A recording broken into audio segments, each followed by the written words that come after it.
అందరికీ నమస్తే. నేను మీ anchor Lavanya. Welcome to Social Post. ప్రస్తుతం ఈరోజు మనం డాక్టర్ ఎంబి రమణ గారితో ఉన్నాము. ఒకసారి వారి మాటల్లోనే అడిగి తెలుసుకుందాము. సార్ నమస్తే. నమస్తే. ఎలా ఉన్నారు సార్? బాగున్నాను. సార్ కుజరేఖ అనేది ఎలా ఉంటుంది సార్? కుజరేఖ అనేటటువంటిది తక్కువ మంది చేతుల్లో ఉంటుంది. కొంతమందికి పొట్టిగా ఉంటుంది, కొంతమందికి పొడుగ్గా ఉంటుంది. ఎక్కడ ఉంటుంది? దీన్ని జీవిత రేఖ అంటాం. ఇక్కడ ఉండేదాన్ని చుట్టూ చుట్టబడి ఉంటుంది బొటన్ వేలు కింద. దాన్ని జీవిత రేఖ, లైఫ్ లైన్ అంటాం. దాని లోపల ఇంకో లైన్ ఉంటుంది ఇట్లా. ఓకే. జీవిత రేఖకి లోపలి వైపు ఉన్నటువంటి సన్న రేఖను తిన్గా ఉంటుంది, అది బలంగా ఉండదు. ఈ రేఖని కుజరేఖ అంటాం. ఈ విధంగా పొడగ్గా కుజరేఖ ఉన్నట్లయితే చాలా అదృష్టం. అది కుజరేఖ ఉన్నటువంటి వాడికి ఆయుష్ ఎక్కువ. అర్థమైందా? కాబట్టి ఆ కుజరేఖ యొక్క లక్షణాలు ఏమిటి? కుజరేఖ జీవిత రేఖకి లోపల వైపు ఉంటుంది. నా చేతిలో చూడండి, క్లియర్గా ఉంది. రెండు చేతుల్లోనూ కుజరేఖ ఉన్నది. అర్థమైందా? కుజరేఖ ఎవరికైతే ఉంటుందో వాళ్ళకి షార్ట్ టెంపర్ ఉంటుంది, కోపం ఉంటుంది. నాకు కూడా కోపం ఉన్నది, షార్ట్ టెంపర్. 1 minute 2 minutes ఉంటుంది. రెండోది, దూర ప్రయాణాలు చేస్తారు, విదేశీ యానాలు కూడా చేస్తారు తప్పనిసరిగా. ఇంకోటి ఏంటంటే, కుజరేఖ ఉన్నటువంటి వ్యక్తులకి ఎక్కడైనా ప్రమాదం జరుగుతుంది. అది విమాన ప్రమాదం కావచ్చు, జల ప్రమాదం కావచ్చు, అర్థమైందా, భూమి ప్రమాదం కావచ్చు, లేదా ఏదైనా యాక్సిడెంట్ జరగచ్చు బండ్ల మీద పోతా. అర్థమైందా? యాక్సిడెంట్, ఇటువంటి ప్రమాదాలు జరిగినటువంటి వాళ్ళకి తప్పనిసరిగా కుజరేఖ ఉంటే బయటపడతారు. కుజరేఖ లేకపోతే ఆ ప్రమాదంలోనే పోతారు. కుజరేఖ ఎవరికైతే ఉంటుందో యాక్సిడెంట్ నుంచి ఎస్కేప్ అవుతారు. చిన్న ఎగ్జాంపుల్ చెప్తాను నేను దీనికి. ఒకసారి ఒక అబ్బాయి వచ్చాడు, 23 years 24 years ఉంటాయి. ఆ అబ్బాయికి ఉంది కుజరేఖ. ఏం జరిగింది బాబు, నీకు కుజరేఖ ఉంది, నీకు మేజర్ ప్రమాదం నుంచి బయటపడ్డావు, ఏం జరిగింది అని అడిగా. ఒక ఎగ్జాంపుల్ చెప్పాడు. మా తాత హిమాలయ పర్వత, అక్కడ కాశ్మీర్కి వెళ్ళాడు అంకుల్. నేను కూడా మా చిన్న పిల్లని, నా వయసు అప్పుడు 13 ఏళ్ళు 12 ఏళ్ళు ఉండేది. మా తాతతో పాటు నేను కూడా హిమాలయ పర్వతాలకు వెళ్ళాను యాత్రకి. ఇంకా బస్సులో 24 మంది ఉన్నాం, చిన్న బస్సు అది, అందరము ఎక్కాము. అది దాదాపు 12,000 అడుగులు ఎత్తులో పోతూ ఉంది.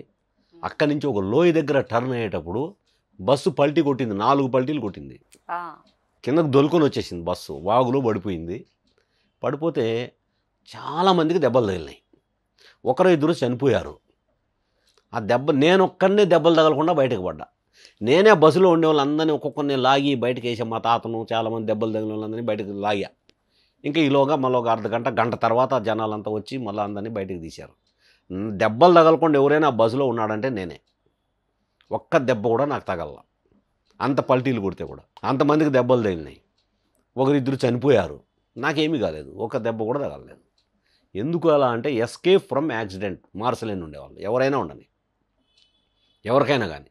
ఎగ్జాంపుల్, రాజశేఖర రెడ్డి గారికి ప్రమాదం జరిగితే పాపం ఆయన చనిపోయాడు హెలికాప్టర్ ప్రమాదంలో. అదే ప్రమాదము బాంబులు పెట్టి పేలిస్తే చంద్రబాబు నాయుడు బయటపడ్డాడు. అర్థమైందా? 2 ప్రముఖ వ్యక్తులు ప్రమాదాలకు గురి అయితే రాజశేఖర రెడ్డి చనిపోయాడు, చంద్రబాబు నాయుడు దాంట్లో నుంచి బయటపడ్డాడు. చంద్రబాబు నాయుడు చేతిలో కుజరేఖ, నేను ఇద్దరి చేతులు చూసా. చంద్రబాబు నాయుడు చేతిలో కుజరేఖ ఉన్నది, సో రాజశేఖర రెడ్డి చేతిలో కుజరేఖ లేదు. కుజరేఖ లేకుండా ఉంటే ప్రమాదాల నుంచి బయటపడేది కష్టం. కుజరేఖ ఉంటే విమానాల్లో పోతా ఉండి 4 బల్టీలు కొట్టినా ఒక దెబ్బ కూడా తగలదు. అర్థమైందా? అంత బలాన్ని ఇస్తుంది. తర్వాత కుజరేఖ ఉండే వాళ్ళకి కోమాలోకి వెళ్ళిపోతారు ఒకసారి అనారోగ్య పరిస్థితుల్లో. కోమాలోకి వెళ్ళిపోయి 40 రోజులు కోమాలు ఉండే వ్యక్తి కూడా బయటకు వచ్చాడు. నాకు తెలిసిన నేను యశోద హాస్పిటల్లో చేరితే సికింద్రాబాద్లో కోమాలోకి వెళ్ళిపోయింది ఆయన. డాక్టర్స్ ఏం చెప్తున్నారంటే ఈజ్ ఆన్ ద వే అంటున్నారు. పిలిచి మాట్లాడారు, సార్ బతుకుతారు, ట్రీట్మెంట్ ఇవ్వమని నేను చెప్పిన. వాళ్ళ భార్య నన్ను పంపించింది డాక్టర్తో మాట్లాడడానికి, మీరు చెప్పండి సార్ అని చెప్తే, ఆయన సార్ బతుకుతారు, ఆయన మీరు సేవ్ చేయండి సార్ అంటే, ఎట్లా చెప్తున్నావు నువ్వు అంటే, నేను బొటన వేలు గట్టిగా ఉన్నది, ఆయన చేతిలో కుజరేఖ ఉన్నది, ఆయన బతుకుతాడు, మీరు ట్రీట్మెంట్ ఇవ్వండి అని చెప్పిన.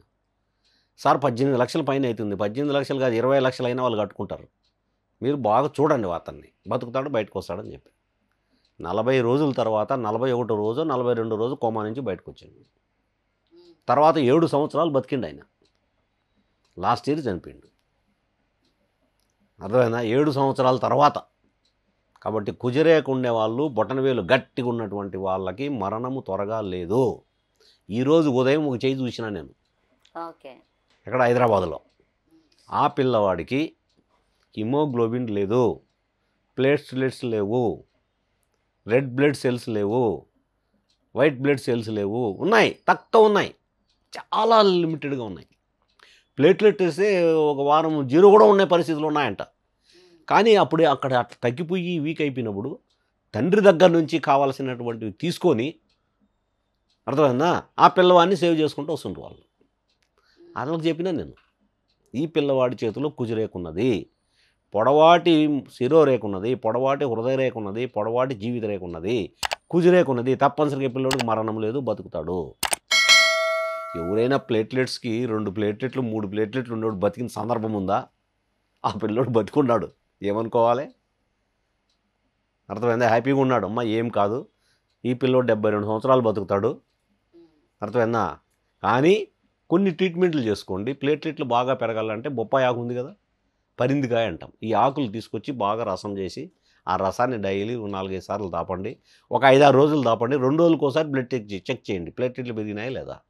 వారం దినాలు ఒక 5 రోజులు చేయండి, ప్లేట్లెట్ 4 లక్షలకు వస్తాయి. సేవ్ అయిపోతాడు అబ్బాయి, ఏం కాదు, నేను ఇస్తున్న గ్యారంటీ అని చెప్పిన. అర్థమైందా?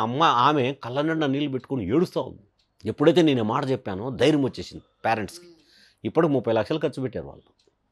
మొత్తం సంపాదించిన డబ్బు అంతా ఈ పిల్లోడి మీద ఖర్చు పెడుతున్నారు వాళ్ళు. కానీ సేఫ్టీ ఎట్లా చెప్తున్నారు డాక్టర్స్? 30% ఛాన్సెస్ ఉన్నాయి సేవ్ కావడానికి, 70% ఛాన్సెస్ లేదంటున్నారు. మళ్ళీ ఇంత డబ్బు ఖర్చు పెడుతున్నారు. ఇంకా పిల్లలు ఉన్నారు, ఆడపిల్ల ఉంది, డబ్బు వాళ్ళకి పెళ్లి చేయాలి. ఇంతమంది heavy burden on middle class people ఇట్లాంటి వచ్చినప్పుడు. అందుకని దీనికి రెమెడీ ఉన్నది, హస్త సాముద్రిక శాస్త్రంలో రెమెడీ ఉన్నది దీనికి. అర్థమైందా? కుజిరేకు ఉండే వాళ్ళకి మరణం లేదు. అందుకని ప్లేట్లెట్లు పెరగాలంటే బొప్పాయి కాయ ఆకులు తీసుకొచ్చి బాగా పిండేసి వాటిని చేస్తే బాగా, మా పాపకి 50,000 ఉండే ప్లేట్లెట్లు. ఇది 4 రోజులు 5 రోజులు చేశాము, 4,50,000 వచ్చాయి. మా ఇంట్లోనే జరిగింది, నా బిడ్డకే జరిగింది డెంగ్యూ వస్తే. అర్థమైందా? హాస్పిటల్లో చేరుతాను అన్నారు, ₹1,00,000 అవుద్దు.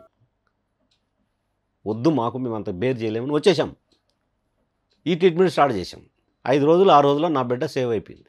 అర్థమైందా? ఇప్పుడు ఆ పిల్లోడికి కూడా అదే ట్రీట్మెంట్ నేను చెప్పొచ్చిన. ఈరోజు కరివేపాకు డైలీ పెట్టండి, తులసి ఆకులు పెట్టండి, వీలైతే చేపలు తినగలిగితే చేప అప్పుడప్పుడు చేప పెట్టండి, ఎగ్గు రోజు వైట్ది ఎగ్గు బాయిల్ చేసి పెట్టండి, మంచి ఫుడ్ పెట్టండి, ఈ బేకరీ ఫుడ్డు ఈ ఫాస్ట్ ఫుడ్ పెట్టబోకండి.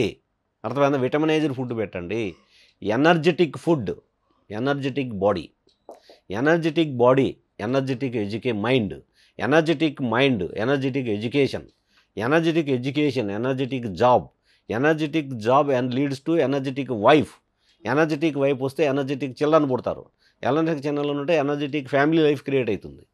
కాబట్టి ఒక గుడ్ ఫ్యామిలీ, హ్యాపీ ఫ్యామిలీ ఉండాలంటే బాగా పుష్టికరమైనటువంటి ఆహారాలు తినాలి. అర్థమైందా? ఈ పిజ్జాలు కొజ్జాలు, ఆ నూడిల్స్, ఈ తీగలు ఈగలు ఇవన్నీ బిక్కొని తింటూ ఉంటే హైదరాబాద్లో మీరు చూడండి, ఎక్కడ చూసినా సాయంత్రం వేళకి కోట్ల రూపాయలు బజ్జీలు అమ్ముడుపోతున్నాయి హైదరాబాద్లో.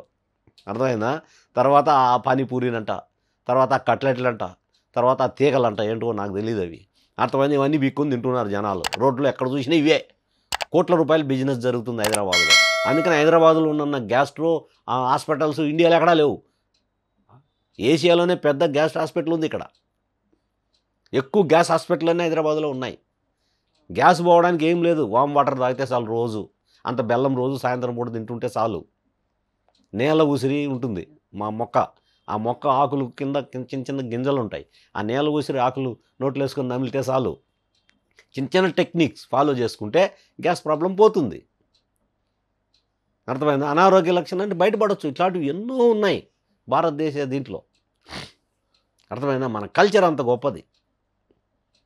కాబట్టి పురాణ గ్రంథాల్లో చాలా విషయాలు చెప్పున్నారు హెల్త్ గురించి.